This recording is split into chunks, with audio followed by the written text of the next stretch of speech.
And so welcome to this StrategyFest webinar series, and over the next 6 to 7 weeks. My hope is to share with you what we're exploring here at the Scaleup project in terms of building a model of what is a scale-up, sort of defining it and getting a sense of what this is all about. Just to let you know, this is part of a research project I'm doing for my executive MBA at McGill HSA. And so a written document is going to come out of this. Everything I'm presenting here is just a first draft. It's just hypothesis at this stage. It's to sort of see how this fits together. You're welcome to add any comments by doing the chat, or afterwards, if you want to set up a conversation with me, or if you're seeing this recorded, you're welcome to contact me at these coordinates that you see here by phone, email, for your input into what this is all about. So this will be about 20 minutes, and let's get right into it. What we're doing today is talking about what a scale-up is, so the different definitions. I'd like to introduce you to the Scaleup Lifecycle model, version 1, the sort of the framework that I'm using as I'm talking to entrepreneurs and getting a better sense of what this is all about, and the dimensions of the scale-up. And the reason I'm doing this is basically everybody knows what a startup is, or at least everybody has an idea of what a startup is. It could be just a little itty bitty business or Uber. And in the in the written media and in conversations, scale up means all kinds of things, and so we want to get a sense of what that means precisely to be able to study it and understand what it's all about. So, to me, a scale up is not just unicorns. So the Airbnbs and the Ubers and those, as far as I'm concerned with in this study, they are outliers. It's not just about the billion-dollar companies. It's about how you get into the market. And to me, that's what's really important, is that those first steps of going from being just a startup, and so you have your idea and you've done some validation and now you're trying to get your first customers. And that's the part where most companies stumble and fall. I really like the OCDE definition, which is the one that comes up on Wikipedia, but then also doing other research is that other people who study the scale-up world also use this definition. And so the OCDE, which is sort of like the European definition of a scale-up, is a company who has an average annualized return of at least 20% in the past 3 years, and it starts with at least 10 employees.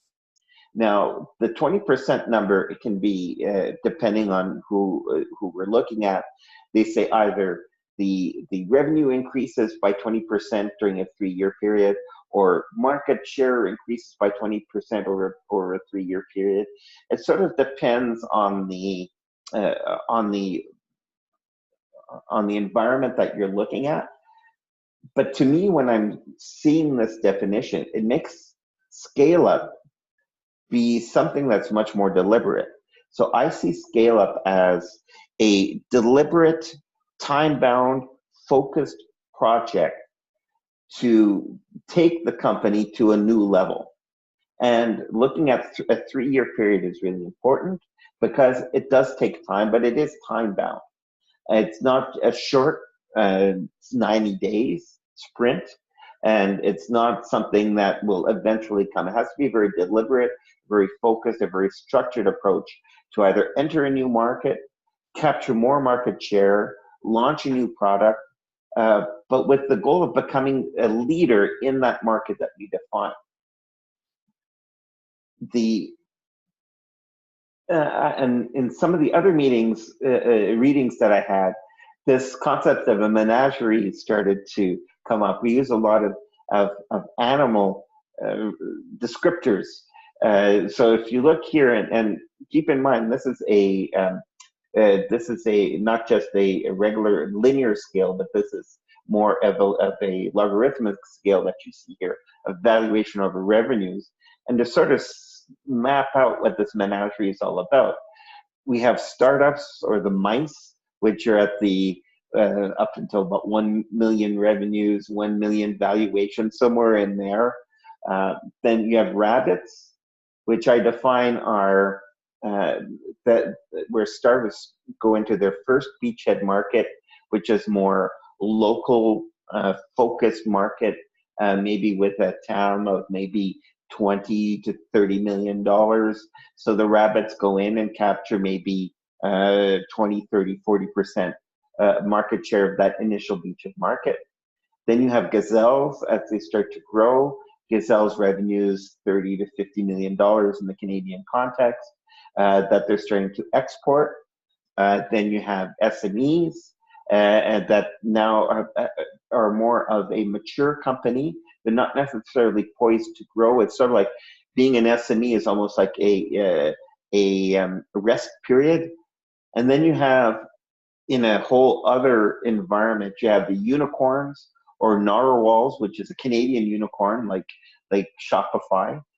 You have the decacorns, which are the Ubers of the world, and the heptacorns, $100 million valuations and above, which are your Apples and your Googles and your Facebooks, so like the big company. And then the elephants, which are more, the valuations are a bit lower, but the revenues are way up there. So you have your Hewlett Packards and your GEs and sort of like the older style, the previous generation style of multinational companies. But the goal in all of these is, and I think it becomes another element to the scale-up definition, it's a deliberate attempt to define a market in which you can get enough market share, enough of a presence to become known as the leader of the market, that you're able to influence price, you're able to influence the product offerings. And so you're looking at creating some influence, not just being one player among many, but start to define yourself where in your market becomes a bit of an oligarchy, of not a monopoly. You're not big enough to be a monopoly, but to be one of the major players that gets to set the terms of that market. And so so if you're looking at from the rabbits to the gazelles to the unicorns to the decacorns, that's what they're trying to do.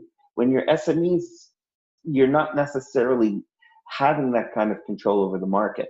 So I want to sort of add that element of a desire for control into the model, into how you define a scale-up project. So it's not just about becoming a bigger company, it's focusing on looking where you're aiming to get a certain control over the market.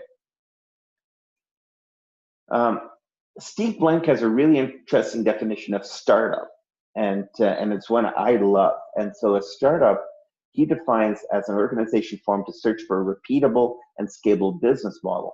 So the startup is focused a lot on the definition, on validating, finding that problem solution fit and the product market fit, and finding those initial customers to go into the market to say that yes, this is a viable and scalable business model.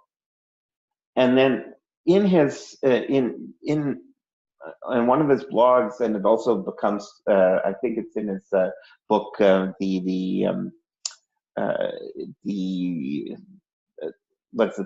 four, not the four horsemen, the 4 steps to the Epiphany, his original book. He sort of mentions this transition from the search for a business model to the execution, and the company becomes this mature organization which is executing the business model. But the problem is the transition. This transition becomes this nebulous thing and in between the two, the kind of an adolescence. So the the startup becomes a teenager, is trying to figure out who they are in the world, and they're not quite a company yet, but they're not a startup. They're not in search mode either. And so this study about scale-ups, to me, is about we're establishing the foundations and the skills and the systems to execute the business model, and also to capture enough market share to start to influence the market. My definition is a bit wordy here, but I think there's something there in terms of really defining what is the scale-up stage. It's interesting because there are a lot of models, so I'm just going to switch here to another presentation. So just a moment here, another presentation. I'm looking for my control here, so I'm just going to stop share for a moment. I'm going to share another screen. And so just to give you an idea, whoops, continue. I hope this is recording. Whoops, this meeting has unlimited minutes. Okay. Let me see here. This should be on. Share screen. There we go. So yeah, you can see this, perfect. So the scale-up models. So what we have here is some of the models that I've found. So these are typical models for startups. This one is the one we see a lot in terms of they define the phases of scale-up based on where your financing is taking place. Another one, this is sort of what sort of changed the whole world of startups back in 2011 with the startup genome and Max Marmer. And he discovered in the startup that there are some very basic elements that need to be done before you start to scale.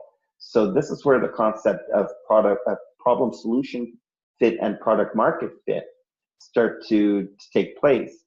But it's sort of interesting here is that they put scale, sustainable, renewal. They sort of lump it all together. They get very micro in looking what a startup is, but the moment that you step into the market, the whole scaling part becomes here be dragons, something beyond.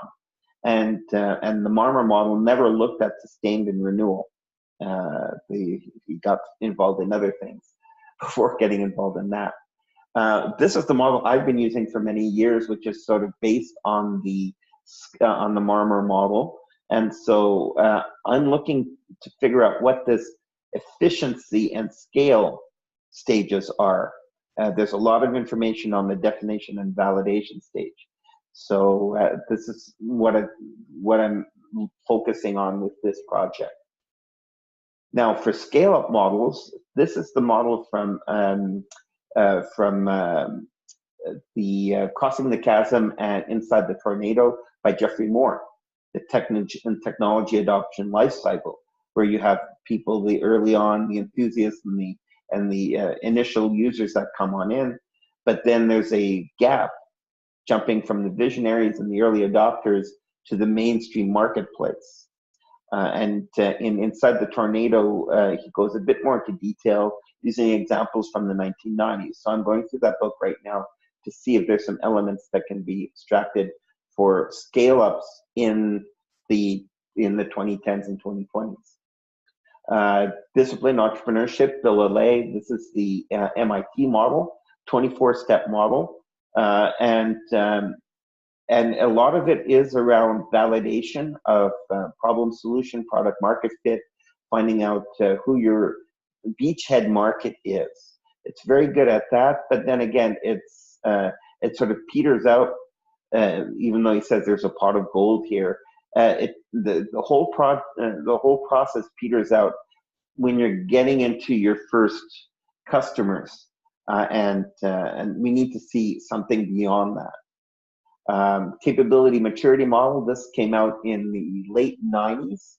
Really, it used a lot in IT in terms of how an organization is able to execute. And so there are elements from that I want to bring into the lifecycle model for scale-ups. The People-CMM, which is an extension of the capability maturity model.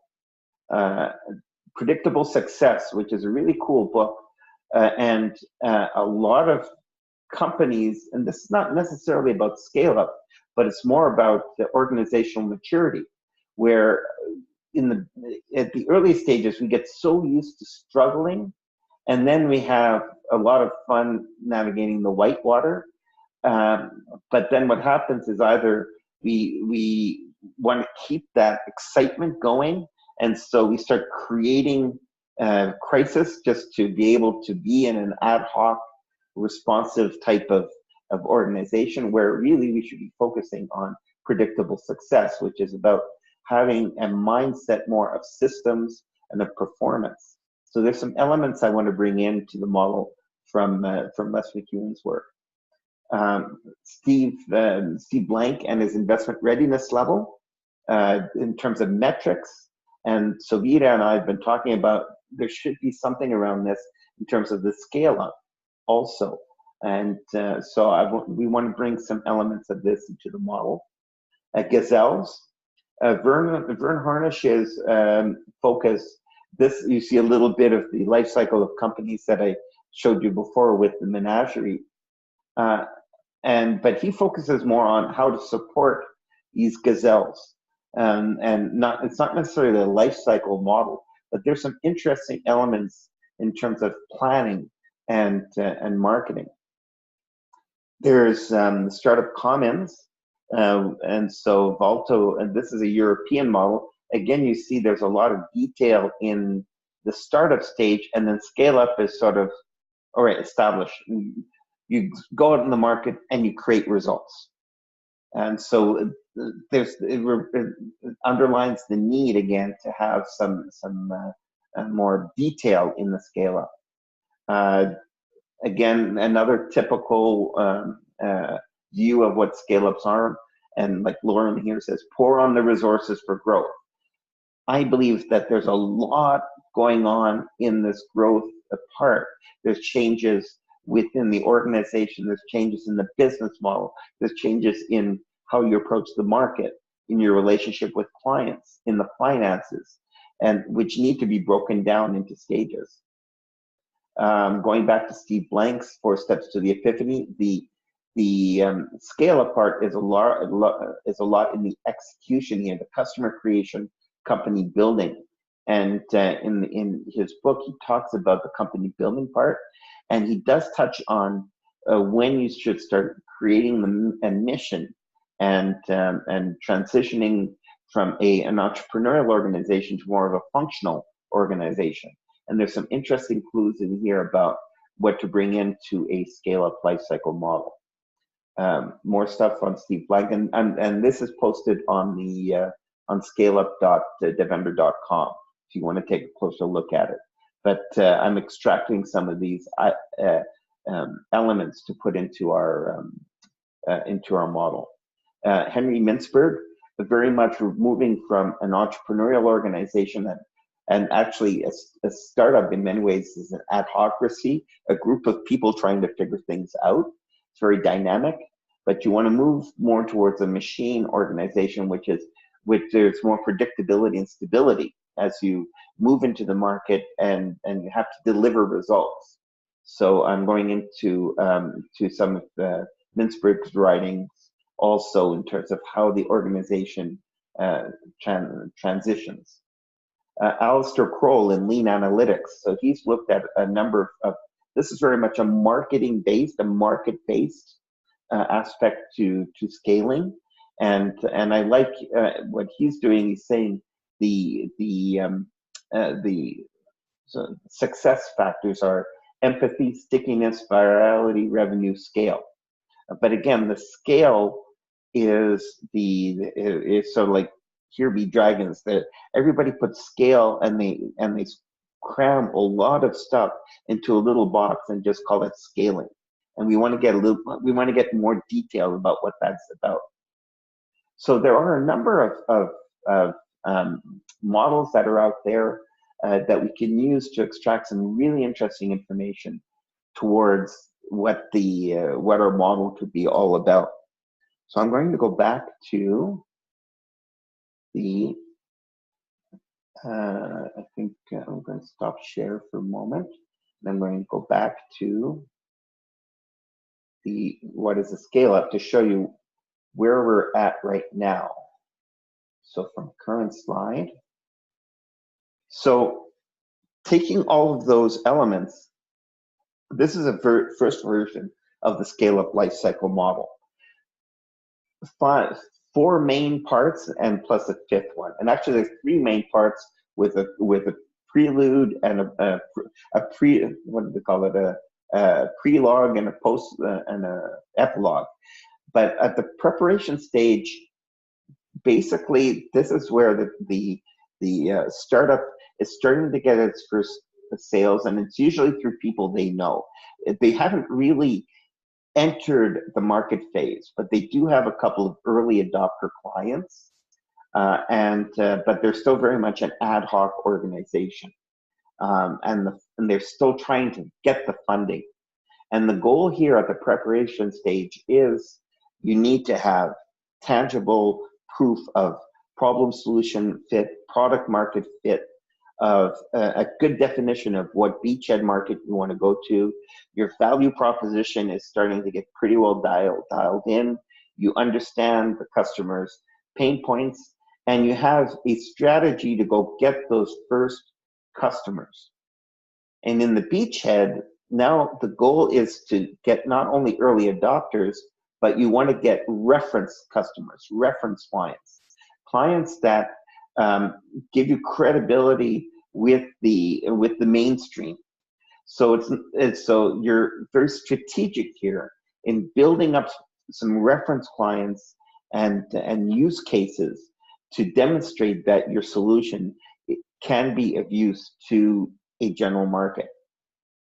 And then from the beachhead, it's the surge. Now you have those reference clients, and you're wanting to leap over the chasm. You don't want to get stuck in the valley of death. You don't want to get stuck in a situation where nobody is asking. So in the surge, it's very much a organized, deliberate goal to go capture 20-30% year over year of the beachhead market that you've defined, so that by the end of the surge, 18-24 months at the max, you now have become the leader of the market. You are now the price setter of the market. You are the influencer of the market. You are the first choice of that beachhead market. The consolidation phase, now it's about it's making sure that, not from a marketing point of view, that you are maintaining that, but this is where a lot of the internal systems come in place, so that you're positioning yourself now for a second round of scale up. And as you see here, I say that in scale up life cycle, this is not growth through acquisition. This is mainly organic growth. And it's only once you become the leader of a beachhead market that you can look at acquiring others. And this is a kind of a mistake that I've seen in a couple of the cases that I've looked at, is I don't count acquisition growth in a scale up. It has to be organic growth, because that's what gives you the position in the market. That's where you're really creating value. So preparation, beachhead, search, consolidation, maturity. This is a more detailed description of those 5 elements and the kinds of customers that you're going to. And so you're trying to get those pragmatists. The goal is that it's that early adopter half of the main market. Those are who you're trying to get. So in the life cycle model, as it starts to evolve, there will be key questions that come out that have to be answered before moving on to the next stage of the scale up. And then also I want to look at, I'll come back to that. I want to look at it over 5 dimensions.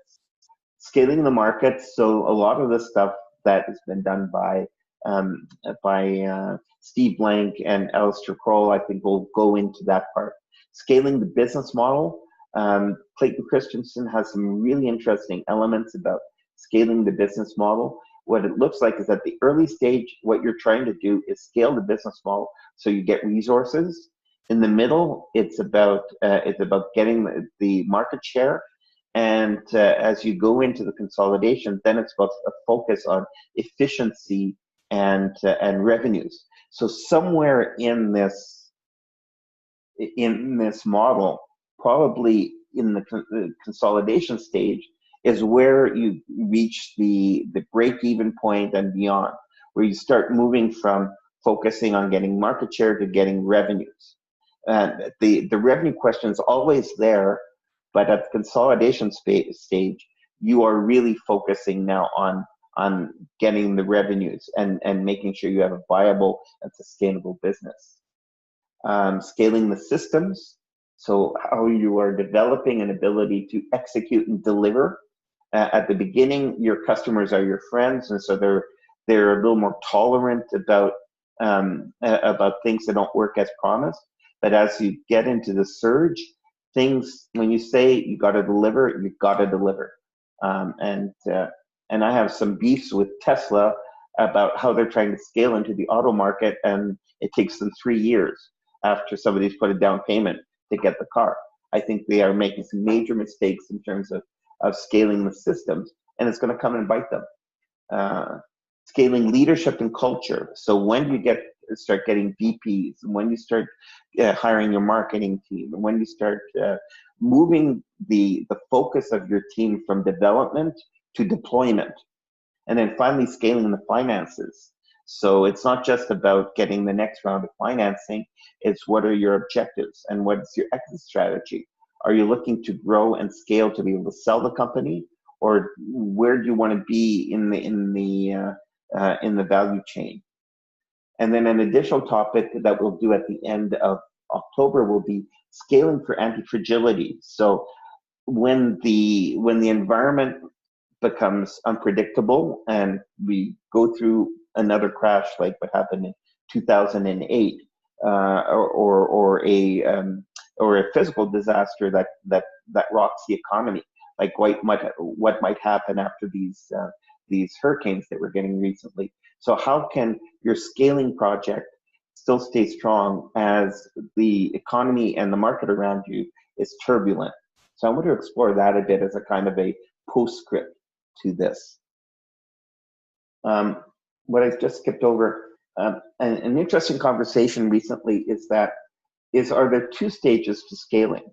And so looking at the model that I showed you as to do it as like a first cycle, to be a rabbit, to lead your local beachhead market. And then there's a second stage where you become a gazelle. And how do those core decisions stay the same and change as you're going from a first stage scale up to a second stage scale up? I don't know if we're going to get that into this paper, but I believe we need to mention it. So that's a quick view of where we're at right now.